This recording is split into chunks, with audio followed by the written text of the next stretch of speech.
Hi, everyone. Welcome to today's Acxiom Fast Chat on tackling today's food service challenges. I'm Mark Hamstra, Informa Engage's content editor for the Restaurant and Food Group.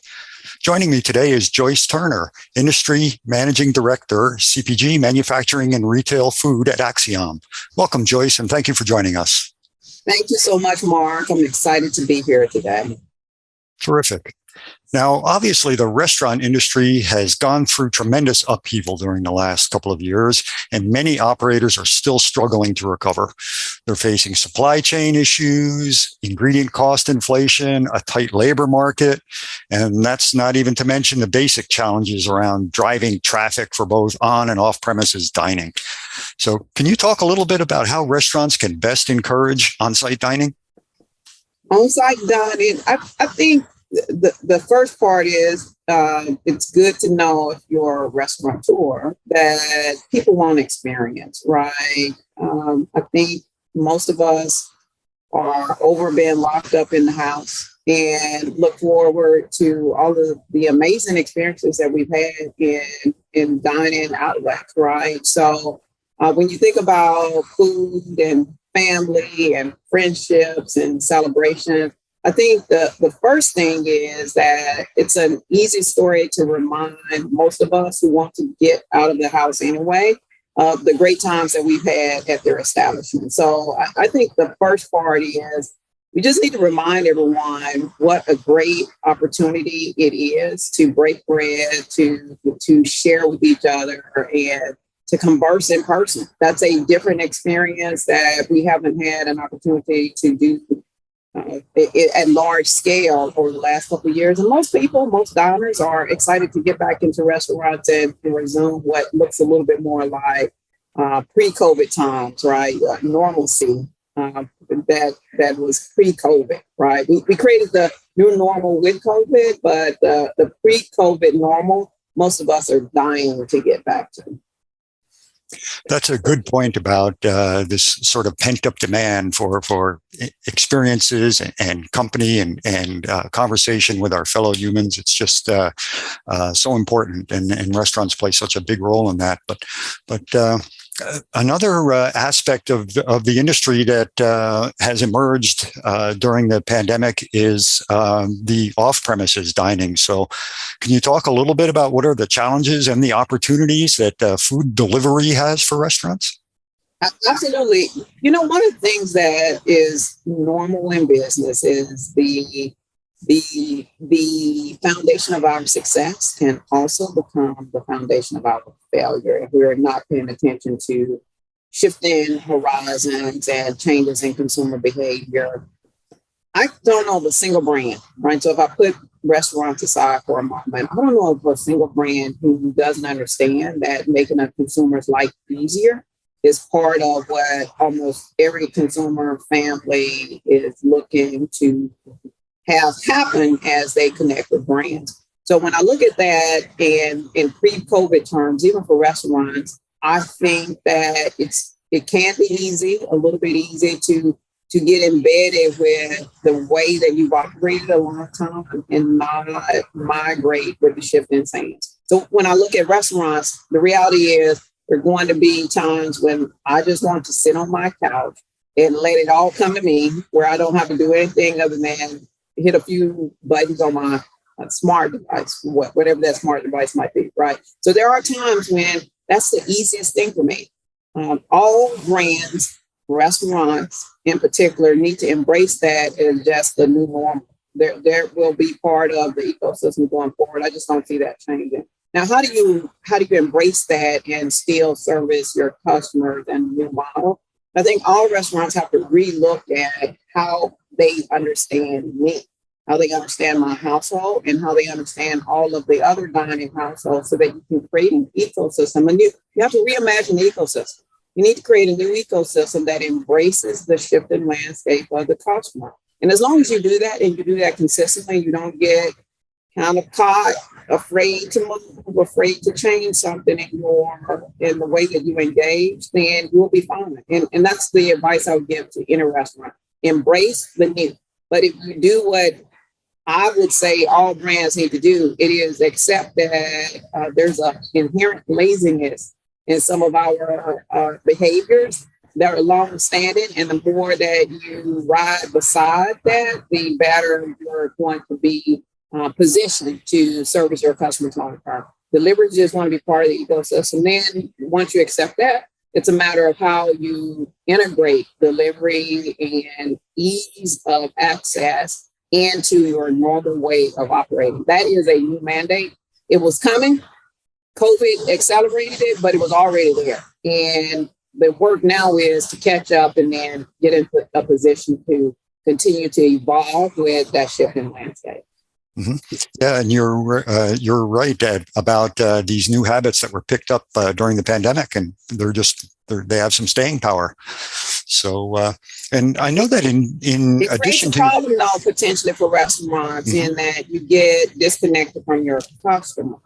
So one of the things that we're taking a look at, not just for restaurants, across the ecosystem, there has been for some time exploding data that's happening in the ecosystem, and that's continuing to occur with devices and appliances, with the smart TV revolution, all of those innovations that are coming to large scale adoption. They are creating different opportunities for all brands to connect with customers differently, and certainly for restaurants, right? So it's not just looking at food delivery. From our point of view, the points that are conversant and knowing something about me are proliferating. Mm-hmm. So the question for every brand, particularly the restaurant brand, is what are the points in the ecosystem that's creating data that is relevant for me? How do I consume that? And then how do I convert that into a wow, transformative consumer experience? When I do that, I win, right? If I chase the dollar, I might not win. But if I am focused on creating a differentiated customer experience because I know you better and I serve you better, I'll win.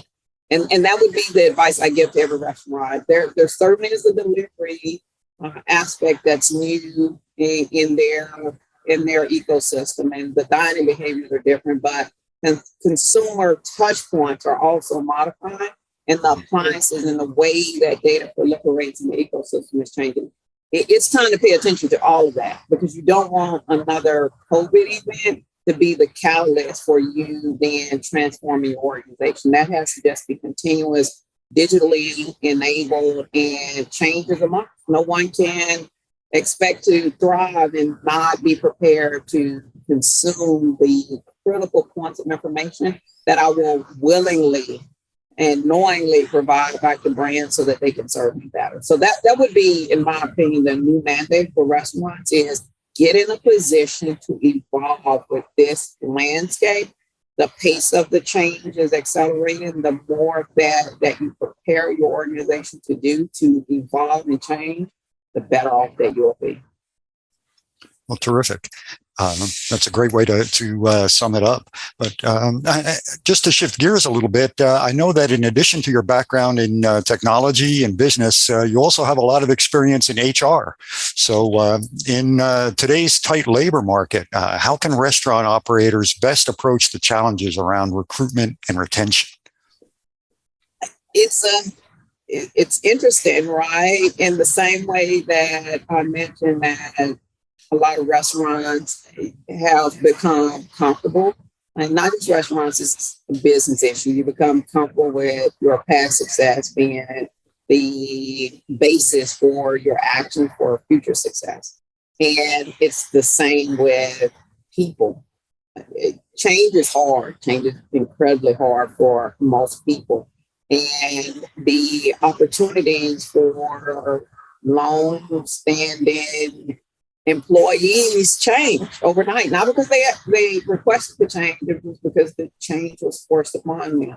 And that then means that opportunities that I might have ignored or didn't have the time to pursue, I am no longer tied to your organization because I was forced to not be tied to your organization. So a massive disruption for all business, right? So then the question becomes the same, I think, as it is with all of your engagement with customers. How do I create an environment where my employees are proud to show up and do the work of a service industry and do that with an incredible degree of proficiency and professionalism? That is a different standard. It's no longer you're now competing. It's kind of interesting and fun with my HR background to watch restaurants compete in the same way that tech talent has competed for quite some time, right? So in the .com era, you go to .com offices, they have foosball tables and you got the pool sticks in the corner and an entire environment, food on site, right? You have an entire environment catering to doing one thing: attract and retain the talent.